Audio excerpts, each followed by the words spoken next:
मेरे ख्वाजा कमरुद्दीन किया किसे मां ने पुत्र नहीं जमना जिस रात दे विच चंद चढ़िया इस रात कभी भी नहीं घूमना। आपकी इजाजत करो अदब में खड़े रहो।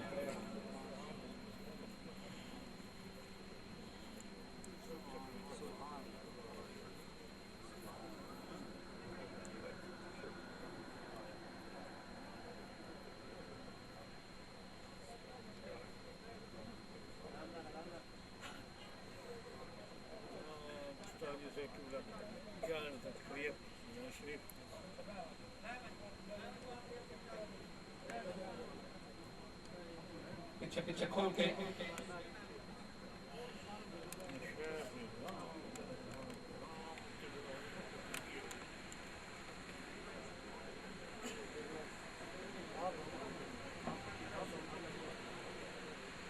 अदब नाल बैठ जाओ। अदब नाल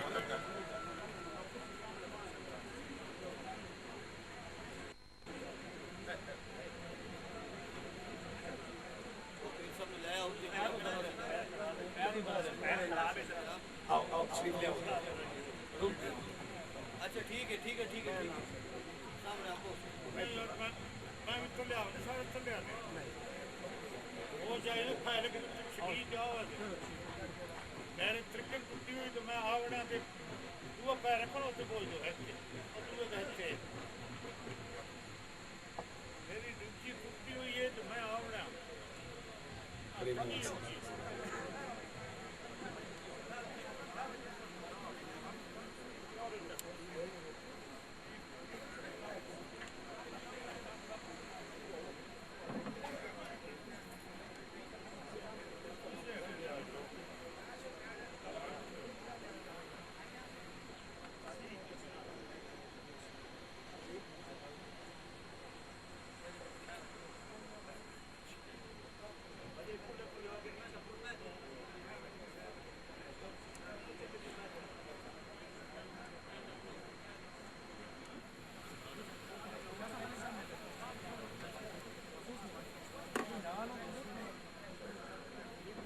जितने अहबाब खड़े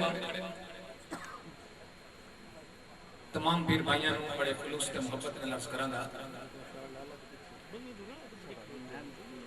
मेहरबानी फरमा के तशरीफ रखो।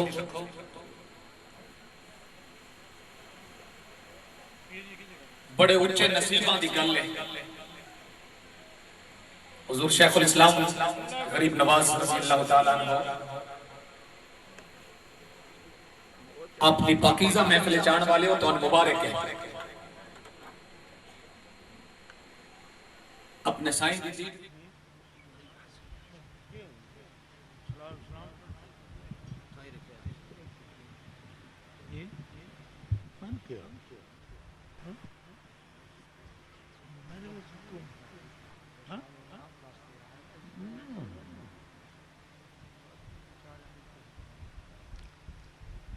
बिस्मिल्लाहिर्रहमानिर्रहीम नहमदुहु व नुसल्ली व नुसल्लिमु अला रसूलिल करीम अम्मा बाद फ़ऊज़ु बिल्लाहि मिनश शैतानिर रजीम बिस्मिल्लाहिर्रहमानिर्रहीम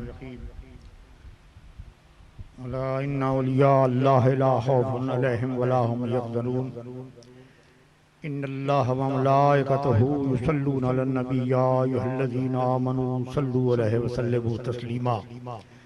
जो मेरे भाई मोहब्बत वाले हैं वो बुलंद आवाज में दरूद शरीफ तो पढ़ ले कम अज़ कम। अल्लाहुम्मा सल्लि अला मुहम्मद व बारिक व सल्लिम व सल्लिम अलैहि।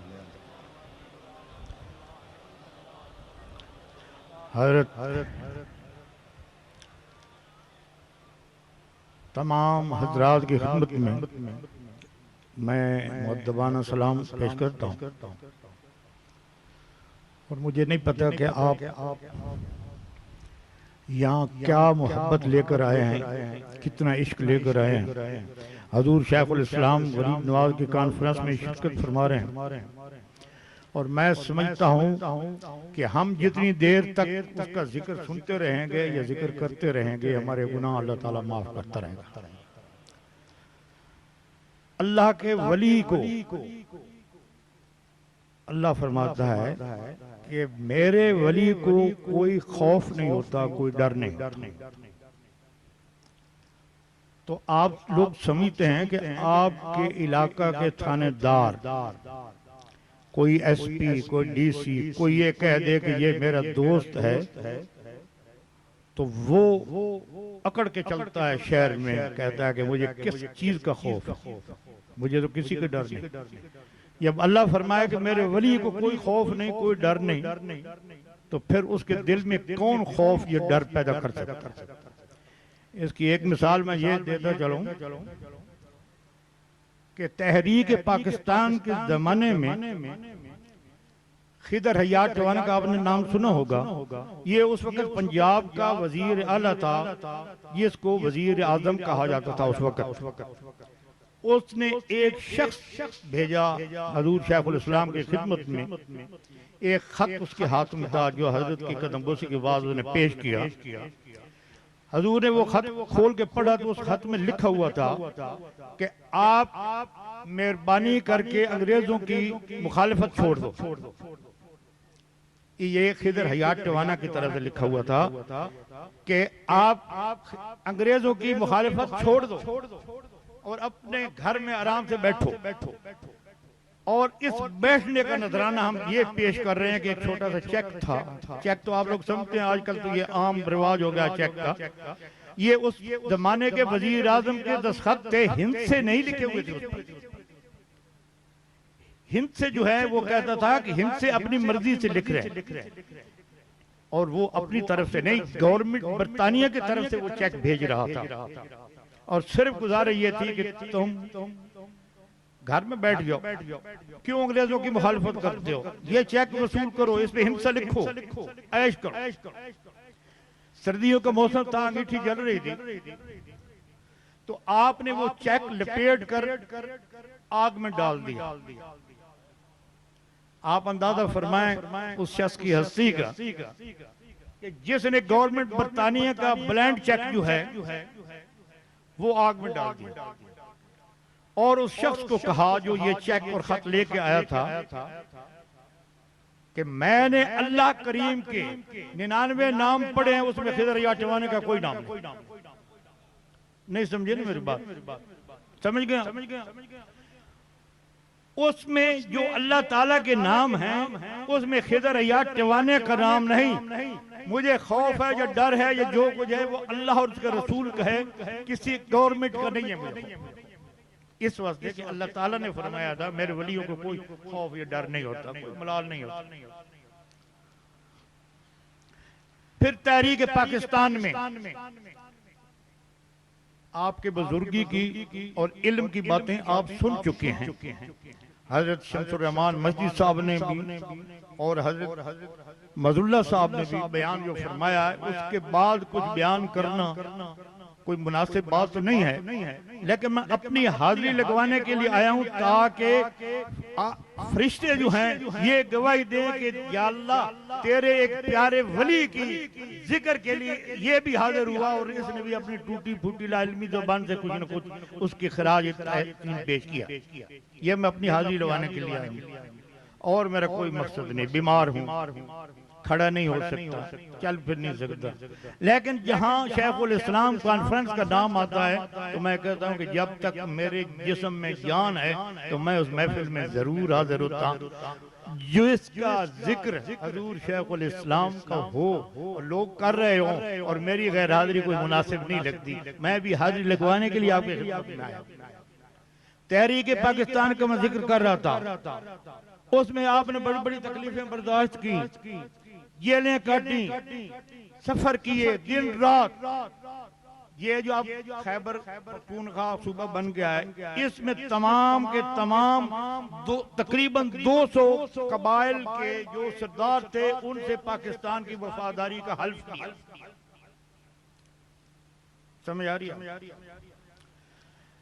वो सिर्फ ये चाहते थे कि हमारे इस मुल्क में निजाम मुस्तफा रहे, कुरान और सुन्नत का आईन नाफिज हो, किसी अंग्रेज का कानून जो है वो नहीं चलना चाहिए इस मुल्क में। इसलिए हमने ये मुल्क हासिल किया। लेकिन अफसोस कि ये पाकिस्तान बनाने वाले भी इसको छोड़ के चले गए, वो लोग भी चले गए तकरीबन जो इस तहरीक में शरीक थे। आज जो पाकिस्तान की हालत है वो आप लोगों के सामने। मैं आज अखबार में पढ़ रहा था कि एक इत्तेहाद अहले सुन्नत कॉन्फ्रेंस हो रही है, 17 तारीख को होनी थी, आज गालिबन 17 ही है। आज वो कॉन्फ्रेंस मीनार पाकिस्तान में होनी थी, लेकिन अहले सुन्नत के जो सरकर्दा रुकन थे उनको गवर्नमेंट ने गिरफ्तार कर लिया। क्यों? वो कहते हैं जो मुसलमान हैं, जो सिर्फ अल्लाह से डरते हैं, वो कहते हैं कि हम अमेरिका की गुलामी नहीं करेंगे, नबी की गुलामी करेंगे। यही मकसद था और कोई मकसद नहीं। आप हजरात को मालूम है, सब जानते हैं कि एक खबीस शख्स अमेरिका जिसका नाम था रेमंड डेविस, सुना है ना आपने, अखबार में भी पढ़ा होगा। उसने अपने रिवॉल्वर से 2 पाकिस्तानी मुसलमानों को शहीद कर दिया। अगर उसको गिरफ्तार न करते, मेरी बात बड़ी गौर से सुनना, अगर उसको गिरफ्तार न करते तो वो जो अवाम वहां खड़ी थी वो उसको मार देते। उसको बचाने के लिए हमारी हुकूमत ने उसको जेल में डाल दिया और ये इसकी अदालत फैसला करेगी। जी अदालत में चल रहा है ये फैसला, अदालत करेगी। लेकिन अकल वाले ये समझ सकते जो कुछ इसका फैसला होना है वो हमें अभी मालूम है कि इसका क्या फैसला होगा। हर रोज अमेरिका का कोई दनाता कारिंदा पाकिस्तान में दाखिल होता, सदर से मिलता, वजीर आजम से मिलता। क्यों मिलता? रेमंड डेविस को छोड़ दो, जिसने पाकिस्तानी 2 शहरियों को कत्ल किया। और यह भी साबित है, ये बात मैं रिकॉर्ड में लाना चाहता हूं कि जहां जहां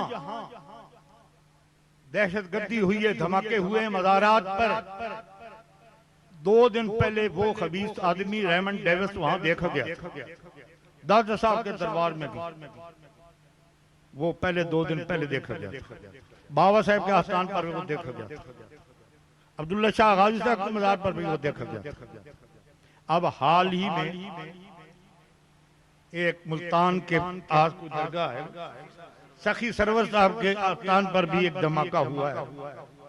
और ये दहशतगर्दी, हमारा ज़िवाल, हमारी ख्वारी, हमारी रुसवाई सिर्फ इसलिए कि हमने नबी की गुलामी छोड़ के अमेरिका की गुलामी इख्तियार की।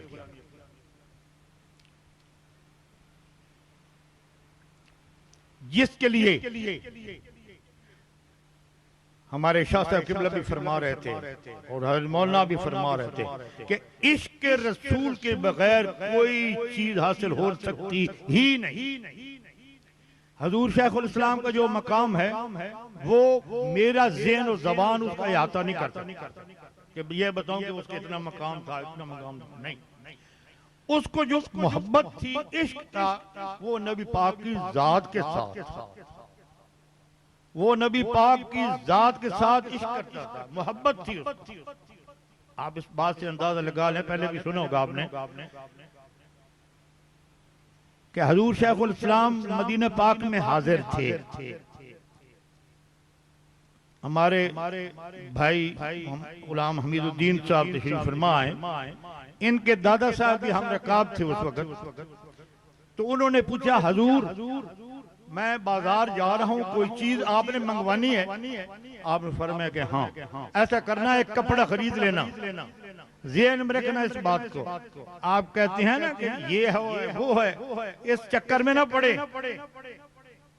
उनके रास्ते पर चलो जिनके रास्ते पर चल के अल्लाह ताला ने वो मकाम हासिल किया है, वो मकाम हासिल किया कि आज कोई दिन ऐसा खाली नहीं कि उसके महबूब के गुलाम की जिक्र और कॉन्फ्रेंस ना हो। ये क्यों हासिल हुआ? सिर्फ इसके रसूल की वजह से।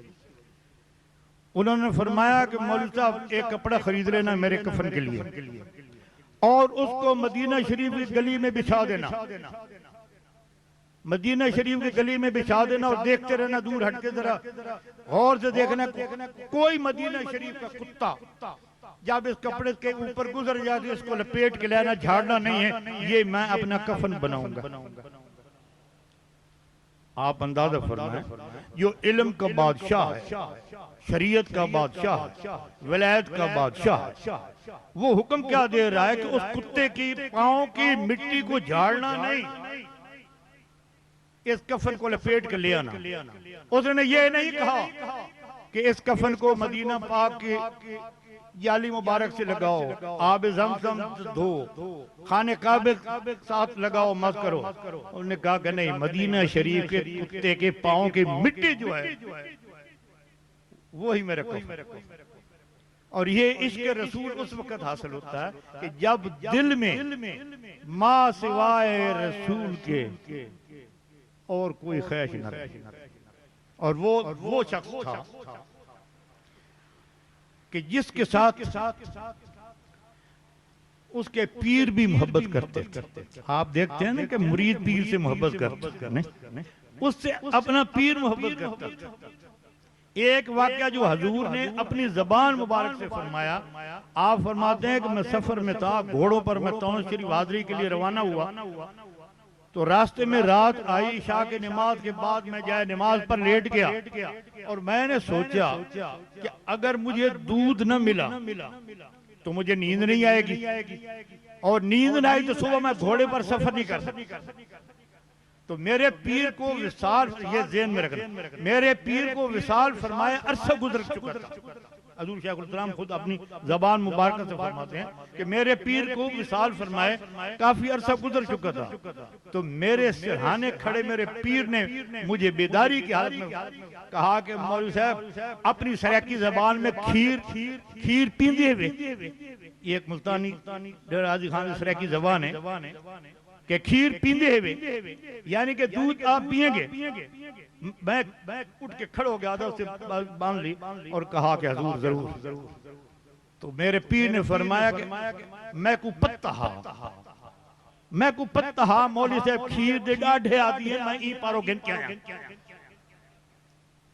अंदाजा फरमाया आपने कि मुझे मालूम था कि मौलवी साहब दूध पीते हैं, मैं इसलिए लाया हूं आपके लिए। तो अल्लाह ताला हमें उसकी गुलामी नसीब फरमाए, और इश्क मोहब्बत उस जितना नहीं तो कम अज कम उससे तो इश्क करने का अल्लाह ताला हमें ये मौका दे, नसीब फरमाए। अल्लाह ताला तौफीक अता फरमाए। एक बात मैं और अर्ज करना चाहता हूं, पिछले दिनों में मुल्तान में मशाइख कॉन्फ्रेंस हुई है, इस फकीर को भी याद फरमाया गया, मेरे पीरजादे का हुक्म आया था कि तू भी आ जा। हाजिर हुआ तो वहां एजेंडा ये था कि मजार जो हैं, आस्ताने पाक हैं, इनकी तकद्दस को किस तरह बहाल किया जाए। मैंने अर्ज किया कोई मुश्किल काम तो नहीं है कि जहां जहां के आस्ताने हैं, जिस जगह पे भी हैं, उनके सयादा नशीन साहिबान अपने आप को अपने बुजुर्गों की रवायात और सुन्नत में डाल, बस खत्म मसला। अगर सयादा नशीन हजरात अपने बुजुर्गान दीन की बताए हुए असूलों पर अमल करें, उनके नक्शे कदम पर चलें, तो तकद्दुस तो बहाल हो जाएगा। अगर हम उनकी रिवायत पर अमल न करें, उनके नक्शे कदम पर न चले, तो फिर तकद्दुस किस तरह बहाल हो सकता है? एक आम शहर का और आस्थान का कोई फर्क नहीं। यहाँ आप देख रहे हैं कि काफी लोग, मैं समझ रहा हूँ कि काफी हजरात यहाँ तशरीफ फरमा है, उसका ताल्लुक कादरिया खानदान से निस्बत होगी, किसी की सोहरवर्दिया से होगी, किसी की नक्शबंदिया से होगी, और बहुत से हजरात मेरे भाई ऐसे हैं जिनका ताल्लुक चिश्तिया खानदान से भी होगा। लेकिन ये तमाम रास्ते जो हैं, सिलसिलिया हो, कादरिया हो, नक्शबंदिया हो, जितने भी ये हैं, ये रास्ते जो हैं ये नबी पाक की खिदमत में हाजिर करने के लिए आप जिस सिलसिले से ताल्लुक रखें उससे मुझे कोई सरोकार नहीं कि आप कहें कि हम तो जो नक्शबंदी हैं, हम सोहरवर्दी हैं, हम कादरी हैं। तो आपको मैं ये बात बता दूं कि जब मेहर अली शाह साहब गोल्डा शरीफ से आए थे ना हजूर पीर साहब गरीबनाथ की खिदमत में, तो उन्होंने कुछ दिल में शरायत रखी थी। शरायत यह थी कि मैं उसके साथ बैत करूंगा जो बड़ा खूबसूरत हो, इल्म वाला हो, और जब मैं हाजिर हूं तो वो मगरिब की तरफ से आ रहा हो, और जब मैं कदम बोसी करूं तो वो मुझे एक फूल दे, गुलाब का एक फूल। ये मेरे अली शाह फरमाते कि मैं अपने दिल में सोच के आया था ये शरायत।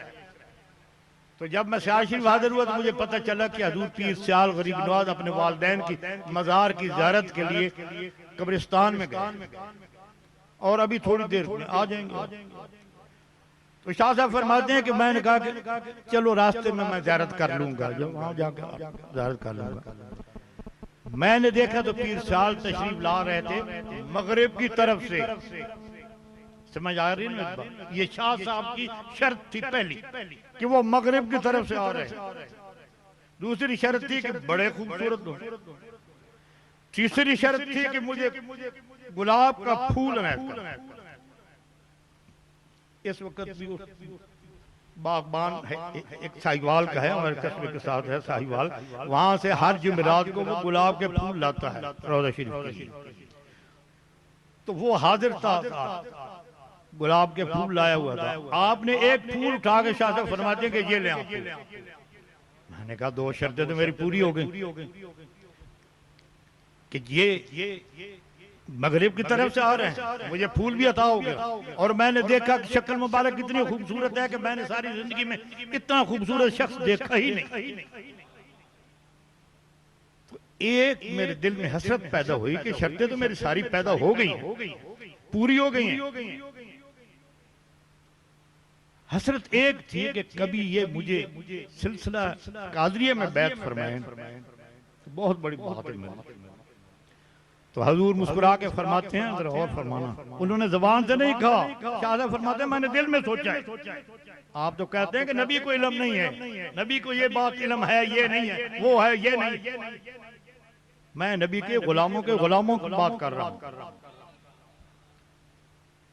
तो हजूर पीर साहब उसकी तरफ, शाह साहब की तरफ मुस्कुरा के फरमाते हैं कि मेरे पीर ने मुझे चारों सिलसिलों में बैत करने की इजाजत फरमाई, मैं जिस सिलसिले में चाहूं मैं बैत करूं।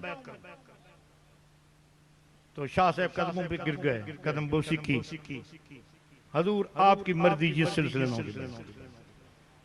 फिर हजूर ने बैत फरमाया, खिलाफत फरमाई। तो पीर से इश्क और मोहब्बत जो है वो हर चीज से अफजल होनी चाहिए, गैरत होनी चाहिए दिल में, इश्क होना चाहिए। एक मिसाल मैं पीर साल गरीबनाथ और दे के मैं खत्म करता हूँ अपनी बात कि हजूर पीर पठान ख्वाजा शाह सुलेमान तौसी रज़ियल्लाहु ताला अन्हु अपने इबादत खाने में तशरीफ फरमा थे और हमारे पीर साल अपने पीर की खिदमत में हाजिर थे। तो एक शख्स आया, सफेद कपड़े पहने हुए थे, थोड़ी देर बैठा रहा, गुफ्तगू करता रहा पीर पठान के साथ, और फिर उठ के चला गया।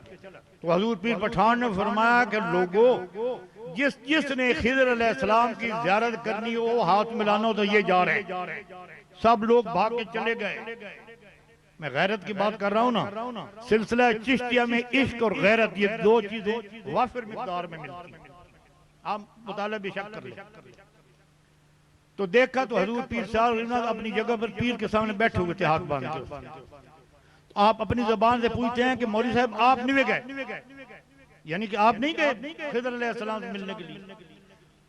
तो पीर साहब गरीब नवाज को फरमान सुनो जो पीर के अपनी खिदमत में अर्ज किया कि हुजूर मैं तो उसकी खिदमत में बैठा हूँ जिसकी खिदमत में खिदर भी चल के आया।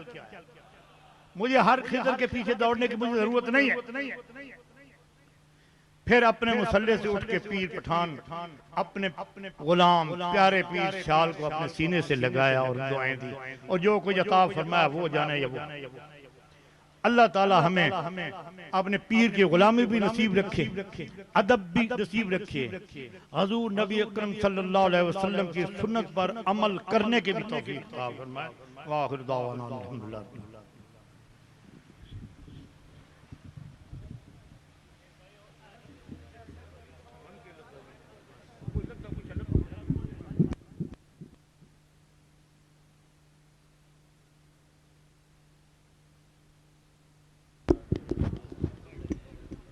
मुस्तफ़ा जाने रहमत पे लाखों सलाम, शम्माए बज़ में हिदायत पे लाखों सलाम।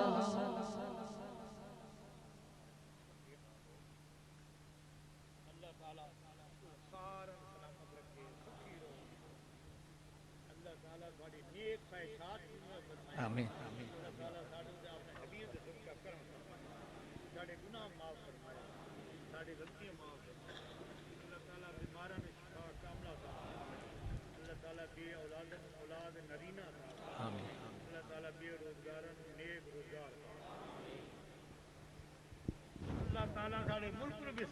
आमीन।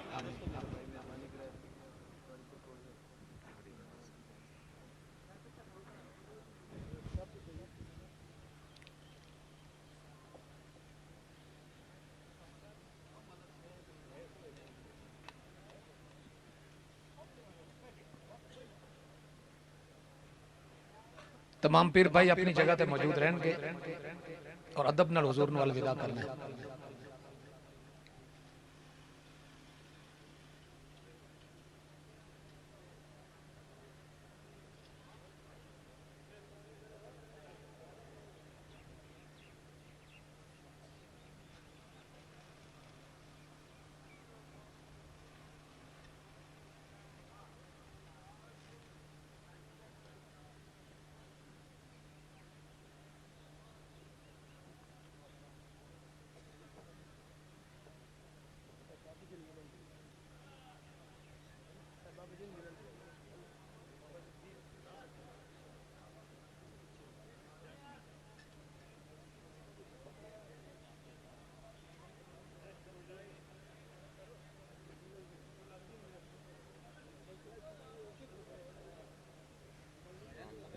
बिस्मिल्लाह।